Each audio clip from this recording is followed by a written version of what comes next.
You know what drives me crazy? Is that little scratch. There's like a tiny, tiny little scratch on my lens, and that's why you have this blurry section, like right in that area. Pissing me off, but I'm putting some money away, and we're working on getting ourselves a new little GoPro, or possibly replacing this lens, one or the other. More likely getting the third edition of GoPro. But yeah, today, as promised in a previous video way back when, we're going to be going over how to build a very well organized, portable, yet sophisticated Dungeon Master screen that is protective in many, many ways. So let's get started.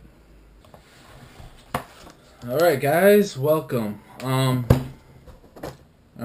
for anybody worrying about what this is going to cost, I think I spent probably 25 bucks. Maybe less. Not even really.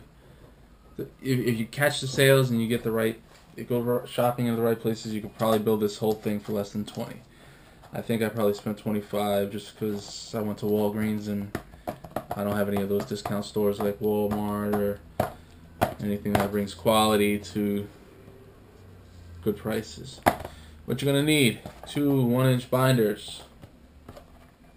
Yeah, these are the 200 sheet graded, so these are like the ones you bring to school or brought to school. I chose white, but they can be any color. These actually got banged up a little bit, but preferably ones with the sleeve here, so you can actually slide your happy art down in there when you're done. This way you have something attractive for your players to look at. You will also need a box of 12. I know I don't have them all here because you don't need all of them, but I think the smallest they come in is 12. Unless you can raid your office or make good friends with someone in the office of a place that you work at. These little, flippy clips. You can stack a bunch of paper in them. You need 1, 2, 3, 4, 6, 8. 8 for the outside construction. The other 4 we'll get into what you can use them for if you want to use them for that purpose. I also picked up 2 packets of these loose leaf paper file protector thingy, paper protectors. Not necessarily files or folders, but the slip-in paper protector things, because what I use them for, well, not this one, but what I like to do is I like to keep my stuff inside of these, and it just makes it a little easier. I do believe they're dry erase friendly, so you can circle little things that you need to remember for whatever purpose during a certain mission, let's say, or just your own mental whatever. Okay, first step. Open both of your binders.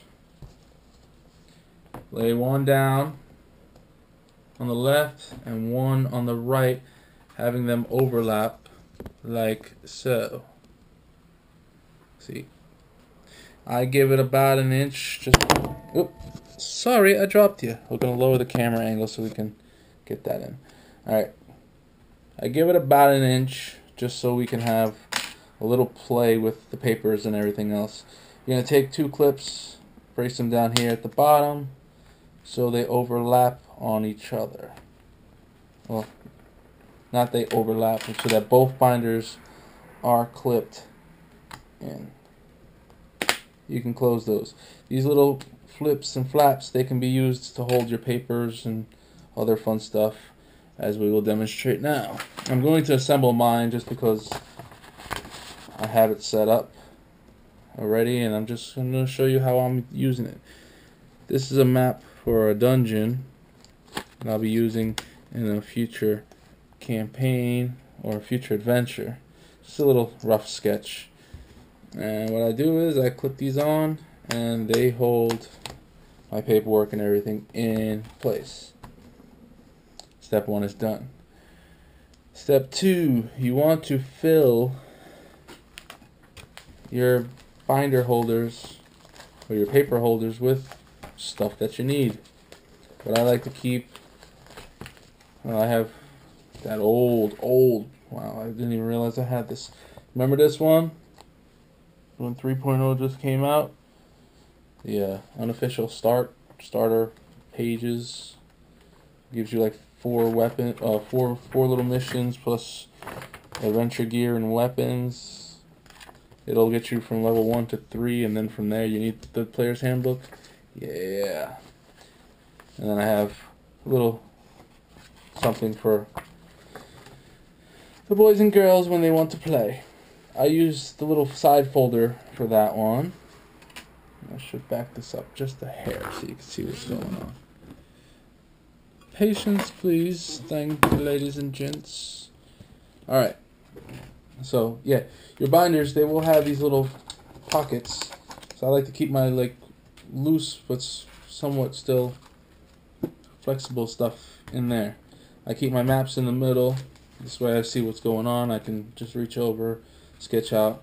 And then normally what I'll do is I'll have a list of the monsters. So when it comes to mini time, I can just be like, alright, here's the 4 goblins.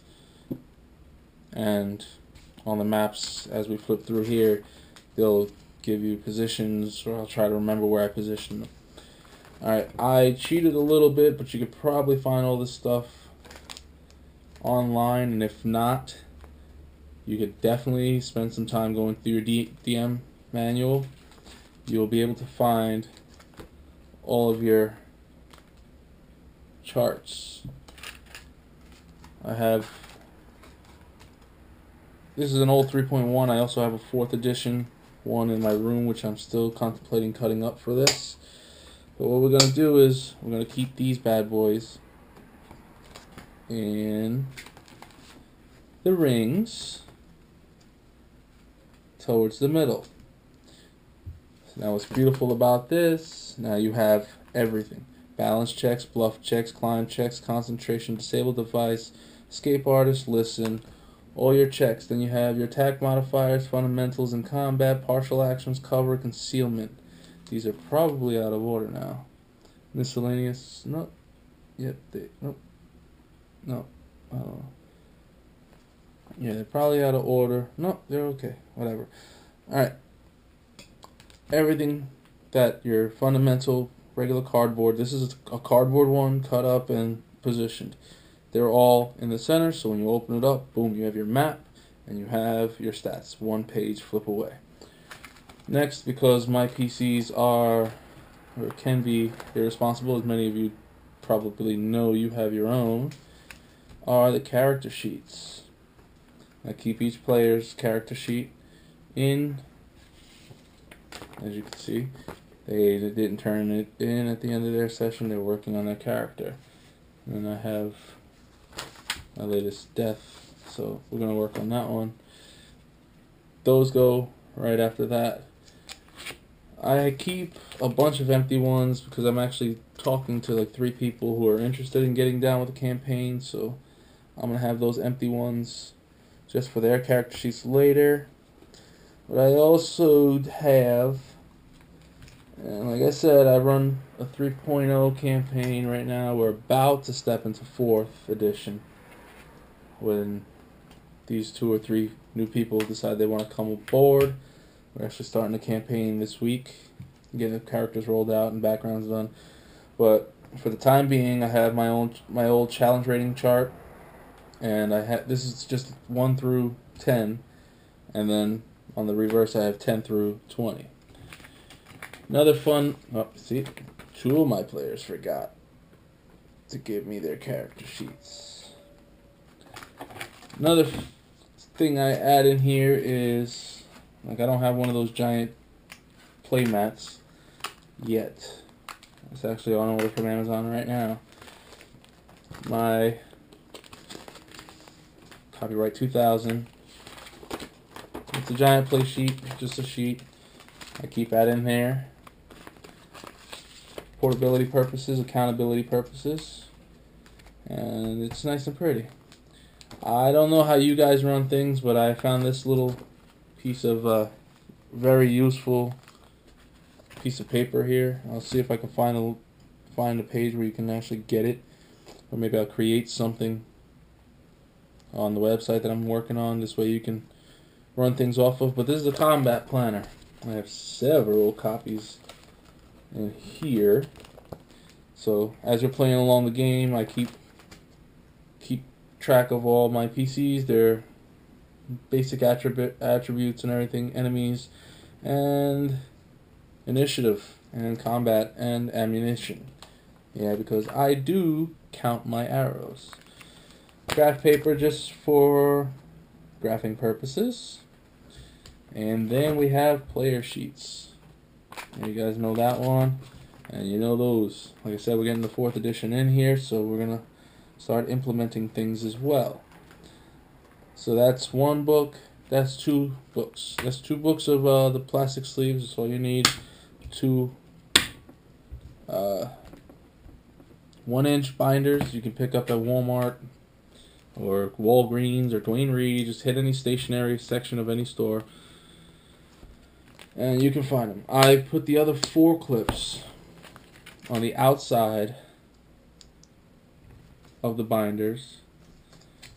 1 to hold the paperwork that's in here in, and 2, in the event that you need them, they'll be there. And it's also pretty cool because what you could do is, and I saw this in somebody else's video, they keep initiative order on these clips. Like I have an extra 2 clips here, but we built this all with 8 clips, and then like I said, I have these 2 on the side plus these 2 to keep these pages organized. That's what these 2 are for, these pages. Okay, we're tracking. So just to keep everything neat and organized, not flipping and flapping all over the place, I used all 12 of my alligator clip thingy majiggies, and there you go. Now if you really want to make this pretty, and there's quite a few people out there who have stuff available for free downloads or for very inexpensive purchases, you really want to make this bad boy pretty, you can get artwork and put them inside your sleeves. These little sliding things right there. That'll just make it more appealing, because you know on your original character sheets or original dungeon screens, you have all your fancy dancy artwork on the back of those, but since we cut these up so we can keep them inside here, we're going to use these, and you can download other stuff. I'm going to be working on some pretty stuff because yeah, I'm an artist, if you want to label me that. And yeah, I like pretty pictures. I just haven't had the time to sit here and put things together for this, but yep, there you go, folks.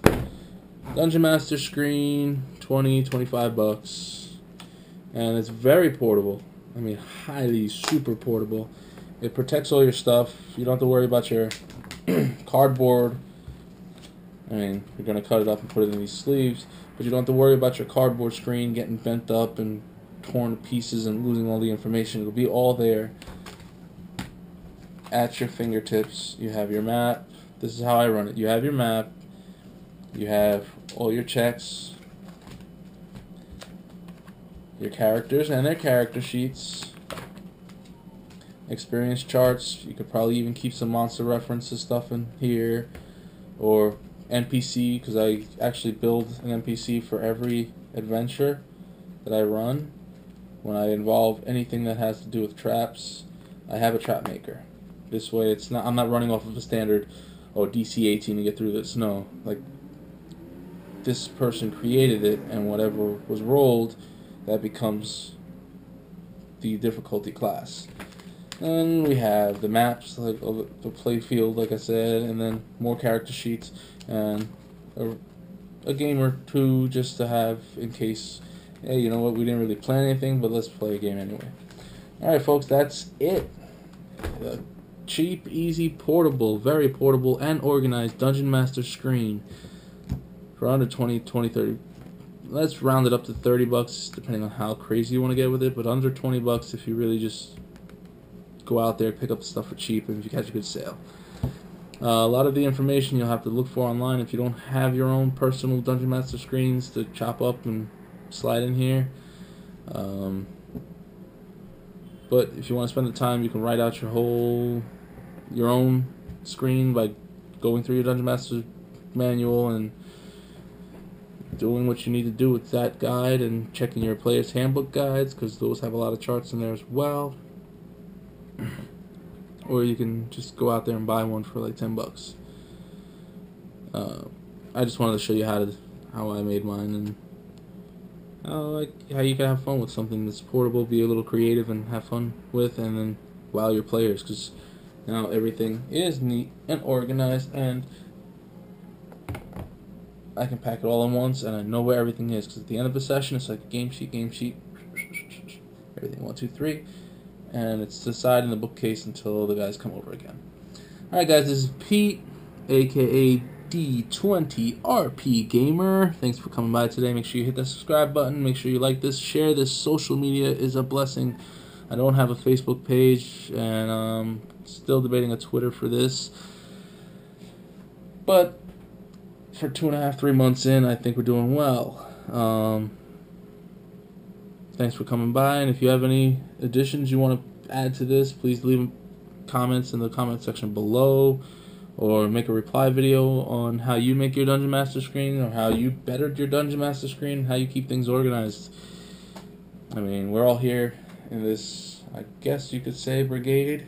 I mean, I know I talked about all that good stuff, but we're all here in this community brigade, community/brigade. We're here to help each other out, so help me out by letting me know what you do, and let our other people know what you do, and how you keep little feathers from flying around your house while you're making a video. Let us know how you make your dungeon screens, or how you perfected or made your dungeon screen more organized, and yeah, just how you did it. That's mine. I know I still got a little more work to do, but my players like it, I like it, I actually love it, because everything's organized.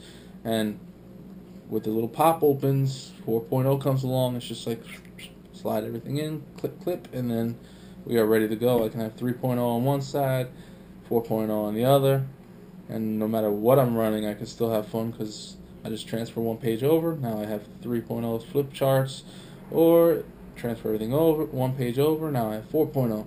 I mean, this is flexible as hell. Flexible as hell. And it's organized.